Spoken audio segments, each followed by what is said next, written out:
시험이 코앞인데 가장 헷갈리는 파트 때문에 골치 아프시죠? 네, 아마 많은 분들이 그러실 거예요. 합격을 위한 가장 확실한 지름길, 소방언론 핵심 기출문제 완전 분석 시간입니다.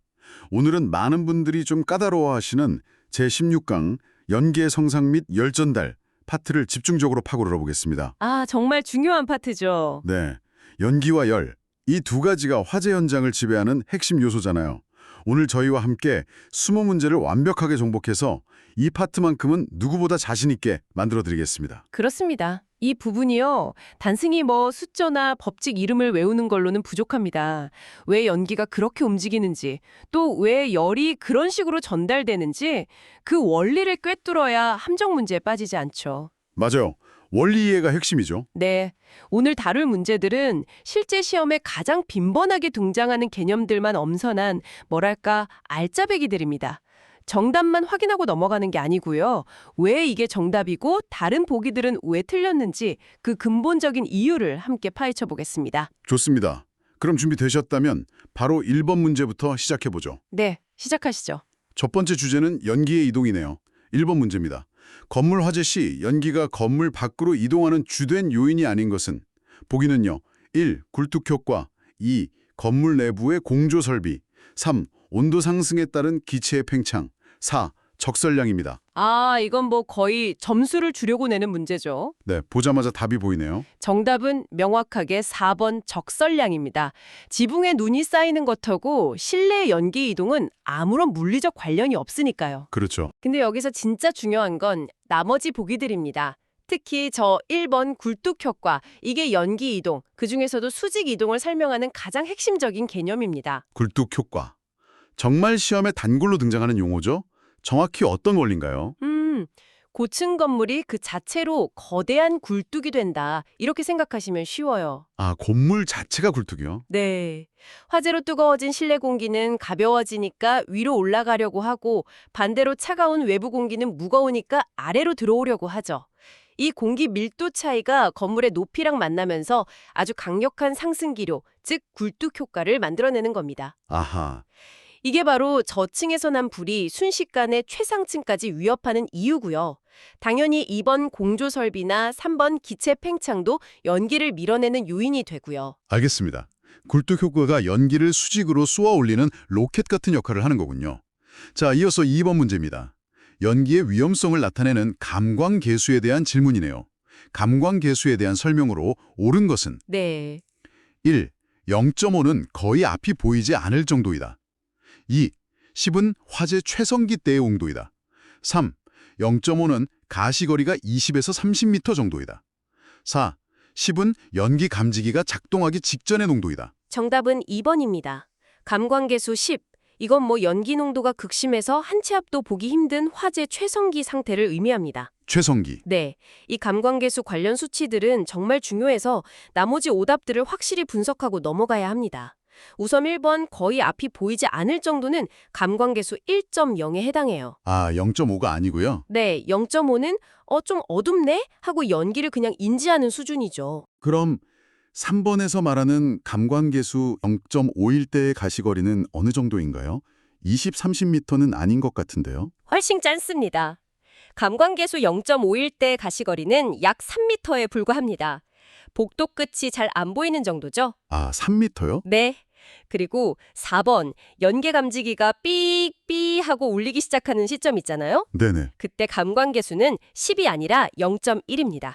이때는 가시거리가 한 20, 30m 정도로 아직 양호한 편이죠. 그렇군요. 그래서 이 네 가지 수치 0.1, 0.5, 1.0, 10 이걸 각각의 상황이랑 가시거리랑 짝지어서 완벽하게 암기해 두셔야 합니다. 네. 0.1은 감지기 작동, 0.5는 어두움을 느낌, 1.0은 피난장의 시작, 10은 최성기. 이렇게 정리해두면 되겠네요. 다음은 3번 연기 제어 문제입니다. 고층 건축물에서 연기 제어의 기본 방법이 아닌 것은 1. 희석 2. 배기 3. 차단 4. 복사. 이 문제의 정답은 4번 복사입니다. 재연, 그러니까 연기를 제어하는 3대 원칙은 아주 명확해요. 희석, 배기, 차단이죠. 희석, 배기, 차단. 네, 희석은 신선한 공기를 불어넣어서 연기 농도를 옅게 만드는 거고요. 배기는 강제로 연기를 건물 밖으로 빼내는 것. 차단은 방화문이나 방화 셔터로 연기의 확산을 막는 겁니다. 아, 그런데 복사는? 그렇죠. 복사는 열이 전달되는 방식 중 하나이지 연기를 제어하는 방법이 아니죠. 개념을 완전히 분리해서 생각해야 합니다. 열 전달 방식과 연기 제어 방식을 섞어 넣은 함정 문제군요. 자, 4번에서 다시 감광계수 문제가 나왔습니다. 좀 더 구체적인데요. 감광계수에 따른 가시거리 및 상황에 대한 설명으로 틀린 것은 네, 또 나왔네요. 감광계수 0.1, 감지기 작동, 가시거리 20에서 30m. 2. 감광계수 0.5, 거의 앞이 안 보임, 가시거리 1에서 2m. 3. 감광계수 10, 화재 최성기. 4. 감광계수 30, 화실에서 연기 분출. 정답은 2번입니다. 방금 2번 문제 풀면서 강조했던 내용이 그대로 다시 나왔죠? 네, 바로 나왔네요. 이렇게 반복 출제된다는 건 그만큼 중요하다는 증거입니다. 감광계수 0.5는 어두움을 느끼는 정도이고 가시거리는 약 3m라고 말씀드렸습니다. 그렇죠. 1, 2m가 아니었죠. 네, 보기처럼 거의 앞이 안 보일 정도가 되려면 감광계수가 1.0은 되어야 하고 그때 가시거리가 1에서 2m 수준으로 좁혀집니다. 나머지 보기들은 모두 정확한 설명이에요. 알겠습니다. 이렇게 반복해서 보니 머리에 확실히 각인되네요. 다음은 5번, 다시 굴뚝효과 문제입니다. 이번엔 영향요소를 묻고 있네요. 고층 건물 내의 연기거동 중 굴뚝효과와 관계가 없는 것은 네, 1. 건물 내외의 온도차. 2. 화실의 온도. 3. 건물의 높이. 4. 층의 면적. 정답은 4번, 층의 면적입니다. 1번 문제에서 제가 굴뚝 효과의 원리를 설명드렸잖아요. 네, 온도차랑 높이가 핵심이라고. 맞습니다. 뜨겁고 가벼운 실내 공기와 차갑고 무거운 외부 공기의 밀도차, 즉 온도차의 델타 T가 핵심 동력원입니다. 그리고 이 동력이 작용하는 무대가 바로 건물의 높이 H죠. 높을수록 효과가 커지고요. 그렇죠. 건물이 높을수록 압력 차이가 커져서 굴뚝 효과가 기하급수적으로 강해집니다. 하지만 층의 바닥 면적이 축구장만큼 넓든 원룸만큼 좁든 이 수직적인 공기 흐름 자체에는 직접적인 영향을 주지 않습니다. 그렇군요. 굴뚝 효과는 오로지 수직적인 개념, 즉 온도차와 높이의 함수다 이렇게 생각하면 되겠네요. 6번으로 넘어가 보겠습니다. 실내 화재 시 연기의 이동과 관련이 없는 것은 입니다. 1. 건물 내부 외부의 온도차. 2. 공기의 팽창. 3. 공기의 밀도차. 4. 공기의 모세관 현상. 정답은 4번, 공기의 모세관 현상입니다. 모세관 현상? 네, 모세관 현상이라는 건 액체가 아주 가는 관을 타고 중력을 거스러 올라가는 현상이잖아요. 아, 맞아요. 휴지 같은 거 물에 담그면 쭉 올라오는 거. 네, 바로 그거요. 식물 뿌리가 물을 빨아올리거나 하는 것처럼요. 이건 액체의 표면 장력이나 부착력 같은 성질 때문에 일어나는 겁니다. 하지만 연기는 뭐죠? 기체죠. 그렇죠. 기체와 미세 입자의 흐름이죠. 액체의 특성과는 전혀 무관합니다. 확실히 이해가 되네요. 자, 이제 주제가 바뀌어서 열 전달 파트로 넘어갑니다. 7번 문제입니다. 다음 설명 중 틀린 것은 1. 전도에 의한 열 전달은 물질 표면을 보온하여 완전히 막을 수 있다. 2. 대류는 밀도 차이에 의해서 열이 전달된다. 3. 진공 속에서도 복사에 의한 열 전달이 가능하다. 4. 화재 시의 열 전달은 전도, 대류, 복사가 모두 관여된다. 틀린 설명은 1번입니다. 이게 아주 교묘한 함정인데요. 어떤 점이 그런가요? 보온재로 벽을 감싸면 열 전달이 줄어드는 건 맞아요. 하지만 그건 주로 공기의 흐름, 즉 대류를 막아주는 효과가 큰 겁니다. 전도는 물질 내부에서 분자가 옆분자에게 진동을 직접 전달하는 방식이거든요. 아, 도미노처럼요? 네, 딱 그거예요. 그래서 아무리 보온을 잘해도 전도 자체를 완전히 0으로 만드는 건 불가능합니다. 속도를 늦출 뿐이죠. 아, 완전이라는 단어 하나로 오답이 되는군요. 꼼꼼히 봐야겠습니다. 다음은 8번, 전도 현상을 설명하는 푸리에의 법칙에 관한 문제입니다. 푸리에의 법칙에 대한 설명으로 틀린 것은 1. 단면적의 비례. 2. 두께의 비례. 3. 열 전도도의 비례. 4. 온도차의 비례. 정답은 2번입니다. 프리의 법칙 공식, 혹시 머릿속에 한번 그려보실 수 있겠어요? Q는 L분의 KA 델타 T 맞나요? 정확합니다. 전달되는 열량 Q 이퀄 KA T2-T1L. 여기서 분자에 있는 것들은 Q랑 비례하고 분모에 있는 것들은 반비례하죠. 네, 그렇죠. 보면 열 전도도 K, 단면적 A, 온도차 델타 T는 모두 분자에 있습니다. 즉, 이 값들이 클수록 열이 더 많이 전달된다는 뜻이죠. 하지만 두께, L은 유일하게 분모에 있습니다. 그러니까 두께가 두꺼워질수록 전달되는 열량은 오히려 줄어드는 반비례 관계라는 거군요. 정확합니다. 두꺼운 벽일수록 단열이 잘 되는 것과 같은 원리죠. 그래서 두께에 비례한다는 2번 오기는 틀린 설명입니다. 공식의 구조만 이해하면 쉽게 풀 수 있는 문제였네요. 자, 9번은 계산 문제입니다. 이번엔 복사열을 다루는 스테판 볼츠만 법칙이 나왔습니다. 화재 표면 온도가 2배로 되면 복사 에너지는 몇 배로 증가하는가? 1, 2배, 2, 4배, 3, 8배, 4, 16배. 정답은 4번 16배입니다.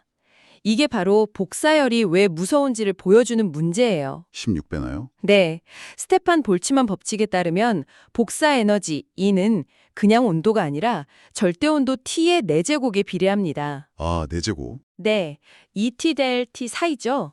따라서 온도가 2배가 되면 복사 에너지는 2의 4제곱, 즉 2 곱하기 2 곱하기 2 곱하기 2 해서 16배로 펑튀기가 되는 겁니다. 온도가 조금만 올라도 복사열은 상상 이상으로 강력해진다는 의미죠. 와, 정말 무섭네요. 10번 문제입니다. 다시 굴뚝 효과로 돌아왔네요. 굴뚝 효과에 관한 설명으로 틀린 것은 1. 건물 내외의 온도차에 따른 공기의 흐름. 2. 고층 건물에서는 잘 나타나지 않고 저층 건물에서 주로 나타난다. 3. 평상시 기류 분포를 지배하는 중요 요소. 4. 외부 온도가 높으면 하얀 기류 발생. 정답은 2번입니다. 5번 문제 해설을 떠올려 보시면 바로 답이 보이죠? 높이가 중요하다고 했었죠? 맞습니다. 굴뚝 효과는 건물의 높이가 높을수록 압력차가 커져서 훨씬 더 강력하고 뚜렷하게 나타납니다. 그런데 저층 건물에서 주로 나타낸다고 했으니 완전히 반대로 설명한 거죠. 그렇군요. 오히려 고층 빌딩 화재에서 가장 경계해야 할 현상이 바로 이 굴뚝 효과입니다. 알겠습니다. 굴뚝 효과는 고층 빌딩의 숙명이다, 이렇게 기억하면 되겠네요. 다음은 11번, 연기 이동 속도에 대한 암기 문제입니다. 화재 시 계단 실내의 수직 방향의 연기 상승 속도 범위는 1. 0.5에서 1ms, 2. 2에서 3ms, 3. 3에서 5ms, 4. 5에서 8ms. 정답은 3번, 3에서 5ms입니다. 연기 이동 속도는 장소런 방향에 따라 다른데요. 이 세 가지 수치는 반드시 구분해서 외워야 합니다. 세 가지요? 네. 가장 느린 건 복도 같은 수평 방향으로 0.5에서 1ms 정도입니다. 일반적인 실내 공간에서의 수직 상승 속도는 그보다 빨라서 2에서 3ms고요. 수직이 더 빠르군요. 네. 그리고 굴뚝 효과가 극대화되는 계단실이나 엘리베이터 통로 같은 곳에서는 무려 3-5ms라는 엄청난 속도로 연기가 치솟습니다. 사람이 뛰는 속도랑 맞먹죠. 수평보다 수직이 빠르고 특히 계단실에서는 폭발적으로 빨라지는군요. 꼭 기억해두겠습니다. 12번, 아주 기본적인 문제입니다. 열의 3대 전달 방법이 아닌 것은 1. 흡수, 2. 전도, 3. 대류, 4. 복사. 정답은 1번, 흡수입니다. 열이 한 장소에서 다른 장소로 에너지를 실어 나르는 방식, 즉 열 전달 메커니즘은 딱 세 가지뿐입니다. 전도, 대류, 복사. 맞습니다. 고체를 통한 전도, 유체를 통한 대류, 그리고 전자기파를 통한 복사죠. 흡수는 물질이 열 에너지를 받아들이는 현상 자체를 말하는 것이지 열을 전달하는 독립적인 방법은 아닙니다. 좋습니다. 이제 조금 더 어려운 13번 계산 문제입니다. 물체의 표면 온도가 250도씨에서 650도씨로 상승하면 복사량은 약 몇 배 정도 상승하는가? 1. 2.6배, 2. 5.6배, 3. 7.6배, 4. 9.7배. 정답은 4번, 약 9.7배입니다. 이 문제를 풀려면 두 가지 핵심을 기억해야 해요. 네, 어떤 거죠? 첫째, 스테판 볼츠만 법칙에서는 우리가 쓰는 섭씨 온도, C가 아니라 절대온도 K를 사용한다는 것. 둘째, 복사량은 절대온도의 4제곱에 비례한다는 것이죠. 계산 과정이 좀 복잡할 것 같은데 차근차근 설명해 주시죠. 물론입니다. 먼저 섭씨를 절대온도로 바꿔야 합니다. 공식은 K 이퀄 273 플러스 C죠. 아, 273을 더하는 거 맞죠? 네, 맞습니다. 그래서 처음 온도 T1은 273 더하기 250 해서 523K가 되고요. 나중 온도 T2는 273 더하기 650 해서 923K가 됩니다. 그리고 이걸로 끝이 아니라 그렇죠. 이제 몇 배가 됐는지 알려면 T2 나누기 T1의 4제곱, 즉 523 나누기 923의 4제곱을 계산하면 됩니다. 와, 923 나누기 523은 대략 1.76 정도가 나오고요. 1.76을 4번 곱하면 약 9.7이라는 값이 나옵니다. 계산이 좀 복잡해 보이지만 원리만 알면 풀 수 있습니다. 네, 절대 온도로 변환하는 것만 잊지 않으면 되겠네요. 14번 문제입니다. 열 전도율이 가장 작은 것은 1. 알루미늄, 2. 철제, 3. 은, 4. 안면, 광물 섬유. 정답은 4번 안면입니다. 열 전도율이 작다는 말은 열이 잘 전달되지 않는다는 뜻이고요. 이건 곧 단열 성능이 뛰어나다는 의미랑 똑같죠. 아, 단열재를 고르는 문제라고 생각하면 쉽겠군요. 맞습니다. 안면 미네럴 우울은 우리가 흔히 쓰는 단열재의 주성분이거든요. 당연히 열 전도율이 매우 낮습니다. 반면에 보기에 나머지 금속들은 열을 아주 잘 전달하죠.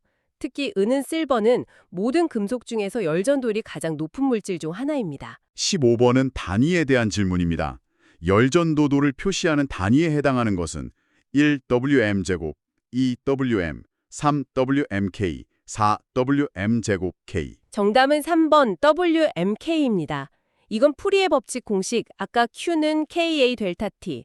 여기서부터 유도해내면 헷갈리지 않아요. 아, 공식을 변형해서요? 네, 우리가 구하고 싶은 건 열전도도 K의 단위니까 공식을 K에 대해 정리하면 K는 A 델타 T 분의 QL이 됩니다. 이제 여기에 각 변수의 단위를 그대로 집어넣는 거예요. 네. 열량 Q는 와트, W, 두께 L은 미터, M, 단면적 A는 제곱미터, M 제곱, 온도차 델타 T는 켈빈 K이죠.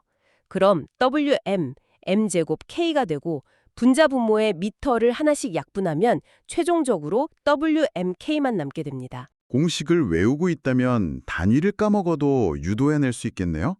좋은 팁입니다. 16번, 연기에 대한 종합적인 문제입니다. 화재 발생 시 발생하는 연기에 대한 설명으로 틀린 것은 1. 연기의 유동 속도는 수평 방향이 수직 방향보다 빠르다. 2. 환기 지배용 화재가 연기 발생량이 많다. 3. 고온 상태의 연기는 유동 확산이 빠르다. 4. 연기는 고체, 액체, 기체 생성물의 집합체이다.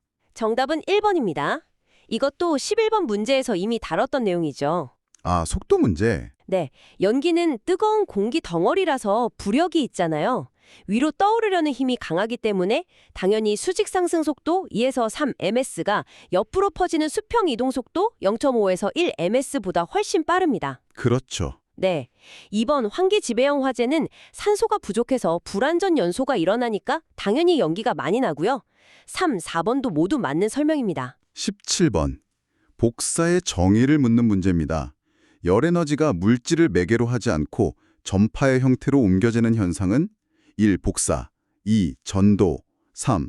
대류, 4. 전달. 정답은 1번 복사입니다. 이게 바로 복사의 가장 핵심적인 특징이죠. 매질이 필요 없다. 매질이 필요 없다. 네, 전도는 고체라는 매질, 대류는 액체나 기체라는 매질이 있어야만 열을 전달할 수 있습니다. 하지만 복사는 아무것도 없는 텅 빈 진공 상태에서도 전자기파, 즉 빛의 형태로 열을 직접 전달할 수 있죠. 아, 태양열처럼요? 정확합니다. 태양의 뜨거운 열이 아무것도 없는 우주 공간을 건너 지구까지 오는 원리가 바로 이 복사입니다. 태양을 생각하면 절대 잊어버리지 않겠네요. 18번. 또 스테판 볼츠만 법칙입니다. 스테판 볼츠만의 법칙에 따르면 복사열은 절대 온도와 어떤 관계에 있는가?